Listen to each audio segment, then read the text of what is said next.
नमस्कार दोस्तों, आपका अपना चैनल शिव गंगा में आपका स्वागत है।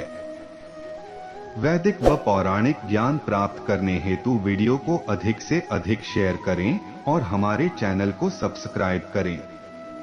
दोस्तों, आज हम इस कथा के माध्यम से आपको बताएंगे कि भगवान कृष्ण को किसके द्वारा भेंट की गई थी बांसुरी। द्वापर युग का समय चल रहा था। भगवान श्री कृष्ण के रूप में महाविष्णु अपने 8वां अवतार में जन्म ले चुके थे। सभी देवता, भगवान, सुर, ऋषिमुनि भेष बदलकर एक करके बाल कृष्ण से मिलने आ रहे थे।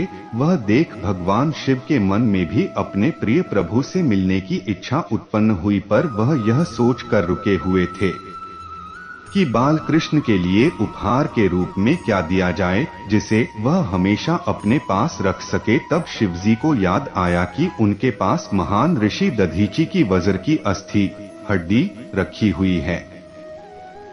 ऋषि दधीची वह ऋषि है जिन्होंने राक्षस एवं असुरों के संहार के लिए अपनी आत्मा त्याग कर अपनी वज्र की हड्डियां देवताओं को दान दी थी। जिस ऋषि विश्वकर्मा ने कुछ हथियार बनाए थे, उस बची हुई एक हड्डी को तराशकर भगवान शिवजी ने एक अत्यंत सुंदर बांसुरी बनाई। फिर जब वह बालक भगवान कृष्ण से मिले, तब उन्होंने वही बांसुरी उन्हें भेंट कर दी। वो सुंदर भेंट कृष्ण भगवान को बहुत पसंद आई। शिव और कृष्ण भगवान के बीच स्नेह देखकर उस दिन देवताओं ने भगवान कृष्ण को बांसुरी वाला इस नाम से गौरवान्वित किया। उसी बांसुरी को ही कृष्णा भगवान के अपने अवतार काल के अधिकतम समय हमेशा अपने साथ रखा। कर्माबाई की खिचड़ी। यह कहानी है भगवान कृष्ण की प्रिय भक्त कर्माबाई की। कर्माबाई बचपन से ही अपने पिता जीवन राम को कृष्ण भगवान की पूजा करते हुए देखती थी। वह कभी भी कृष्ण भगवान भोग लगाए बिना भोजन ग्रहण नहीं करते थे। जब कर्माबाई 13 साल की थी, तब एक दिन जीवन राम को तीर्थ पुष्कर स्नान के लिए जाने की इच्छा हुई। साथ में उनकी पत्नी ने भी पुष्कर स्नान की इच्छा प्रकट की। जीवन राम अपनी बेटी को भी ले जाना चाहते थे, लेकिन दुविधा यह थी कि अगर वह सब घर बाहर गए तो श्री भगवान कृष्ण को भोग लगाएगा कौन। तब जीवन राम ने इस नित्य कर्म की जिम्मेदारी कर्माबाई को सौंपी और कहा कि देखो बेटी कर्मा, सुबह भगवान कृष्ण को भोग लगाने के पश्चात ही तुम भोजन ग्रहण करना। कर्मा ने भी अपने पिता की हाँ में हामी भर दी। अगले दिन सुबह कर्माबाई ने उठकर सबसे पहले गुड़ और घी डाल के बाजरे का खिचड़ी बनाया और भगवान कृष्ण की मूर्ति के सामने रख दिया और बोली, भगवान, मैंने आपका भोग रख दिया है, आपको जब भूख लगे तब खा लेना, तब तक मैं घर के काम पूरे कर लेती हूँ। इतना कहकर कर्मा अपने घर कामों में जुट गई। काम करते करते बिच बिच में आकर देखने पर जब कर्मा को ज्ञात हुआ कि भगवान ने अभी तक खिचड़ी नहीं खाया है, तब उसे संदेह हुआ कि शायद खिचड़ी में घी और गुड़ कम है, इसलिए भगवान कृष्ण भोजन ग्रहण नहीं कर रहे हैं। तभी कर्माबाई ने खिचड़ी में थोड़ा गुड़ और घी मिलाया और मूर्ति के सामने बैठ गई। वह बोली, भगवान, मेरे पिताजी जब खिलाते हैं तब तो आप खा लेते हो, तो अब क्यों नहीं खा रहे?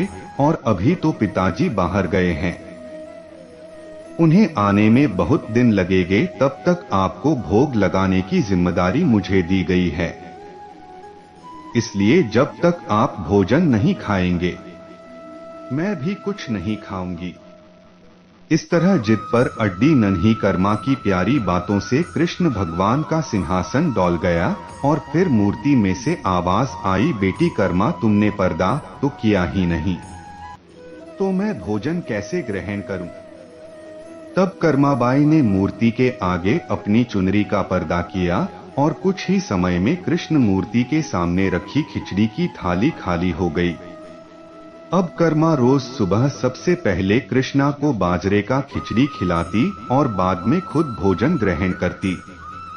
कुछ दिनों बाद घर लौटने पर कर्मा के माँ बाप भी कृष्ण की लीला देखकर दंग रह गए। इस तरह कर्माबाई ईश्वर कृष्ण की निस्सीम भक्त बन गई। अपने जीवन के अंतिम दिनों में कर्माबाई भगवान जगन्नाथ की नगरी जगन्नाथपुरी में एक कुटिया में बस गई थी।